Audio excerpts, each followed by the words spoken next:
မိုက်ကယ်ဂျက်ဆင်နဲ့ဂျက်ကီရှန်တို့မလေးရှားကိုလာလေတော့ကလေပက်ခဲ့တဲ့မျိုးလေးကြောင့်တင်ဆက်ပေးချင်ပါတယ် Oh my god ဟုတ်ကဲ့ပါကျွန်တော်ကတော့ RC 14 Travel Blog ကကျွန်တော်ပဲဖြစ်ပါတယ်ကျွန်တော်ကတော့ပေါ်ပင်နေဖင်ပေါ်ရာတွေမတင်မဲ့နဲ့အတက်နိုင်ဆုံးအုံချူတွေပဲတင်နေတာကြောင့်တော့မသိဘူး Like and Subscribe ကအရင်နင်းနေပါတယ် Subscriber 59ယောက်ပဲရှိပါသေးတယ်ကျေးဇူးပြုပြီးတော့ Please Like and Subscribe my channel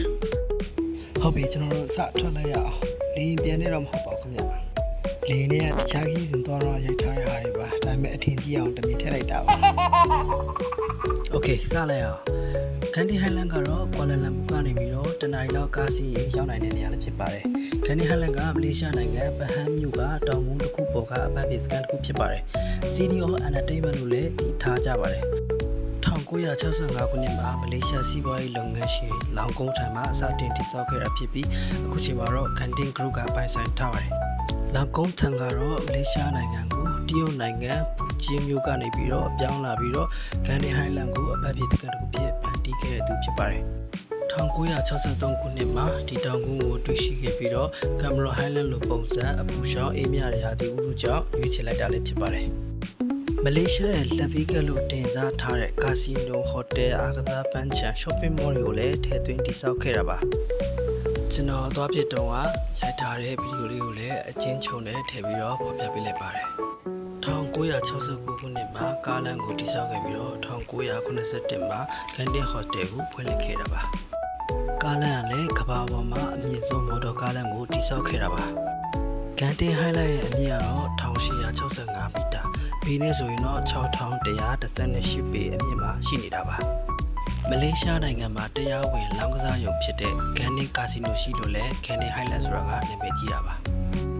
ကန်ဒီဟိုင်လန်မှာဆိုရင်တော့ဆွတ်ဆိုးဟိုတယ်အဆင့်ရှိကဘာပေါ်အခန်းပေါင်း9350ခန်းပါဝင်တဲ့ဟိုတယ်ကြီးပါဝင်ပြီးတော့ Sky Avenue Mall, Sky Casino, Sky Tropoli တခြား entertainment ဟိုတယ်အများကြီးရှိနေပါတယ်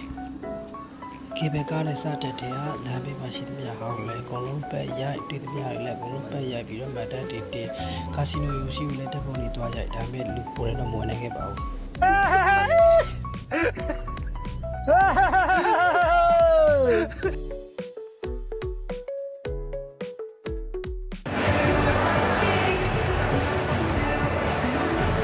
ဒီမှာခုပြောချင်တာကကျတော့ကန်ဒီဟိုင်လန်ထဲမှာ shopping mall မှာဆိုရင်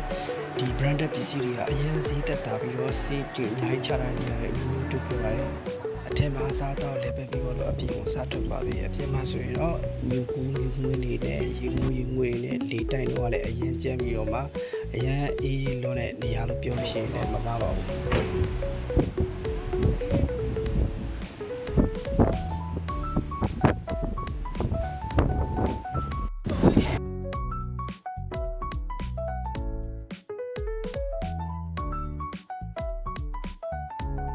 ကိုရီးယားရာသီဥတုတော့ပြောလို့မရအောင်ဆိုရင်မဲ့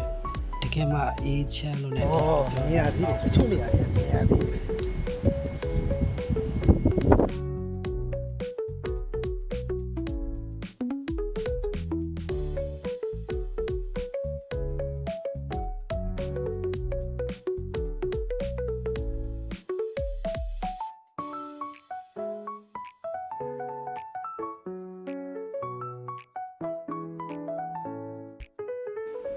လာပြီးတော့လဲပတ်မယ်ဆိုရင်တော့ရာသီဥတုကတော့အမျိုးမျိုးရှိတယ်ပေါ့နော်။နွေရာသီဆိုရင်တော့3လပိုင်း4လပိုင်းဆိုရင်တော့ရာသီဥတုကတော့အေးတယ်။မိုးရွာတာလည်းနည်းတယ်။ရာသီဥတုကလည်းကြီးလေးလေးပဲပေါ့နော်။ပြီးတော့လို့ရှိရင်မိုးရာသီကကျတော့9လပိုင်း10လပိုင်းဆိုရင်မိုးရွာတာတော့များတယ်။ဒါပေမဲ့ရာသီဥတုကတော့ကြီးလေးလေးပဲအဆောက်အဦတွေလည်းကောင်းကောင်းလို့ပြင်နိုင်တယ်ပေါ့နော်။ဆောင်းရာသီ10လပိုင်းနဲ့10လပိုင်းဆိုရင်တော့မြူတွေကပိတ်ပြီးတော့မှအဝေးကိုမြင်ဖို့ဆိုတာတော့တော်တော်ခက်တယ်ပေါ့။ပြီးတော့မှရာသီဥတုကလည်းအရင်လေးအေးပါတယ်စလိတ်မင်းကြီးတာလေးတိုက်တာရောအေးတာရောမင်းချစ်တရားအေးတာရောတော်တော်လေးနဲ့စီယူလိုက်ရတယ်။ဘော်ဒီဖက်ပေါ့နော်။ရန်အေးချမ်းနေတဲ့အချိန်မှာမိသားမှာကော်ဖီဆိုင်လေးတို့ကော်ဖီပုတ်လေးတို့တောက်လိုက်တယ်ပါကြပါတော့။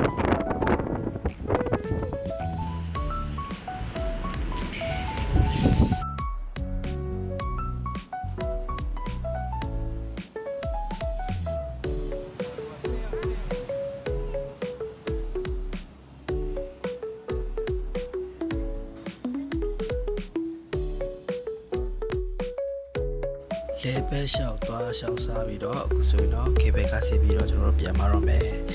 ကျွန်တော်တို့ပြန်ခဲ့ချိန်မှာပေါ့နော်ကျွန်တော်တို့ကရာသီဥတုအရန်အေးတဲ့အတွက်ကျွန်တော်တို့မရောက်လိုက်တဲ့နေရာတော့ရှိပါတယ်ကျွန်တော်ဗီဒီယိုထဲမှာလည်းထည့်ပေးထားပါတယ်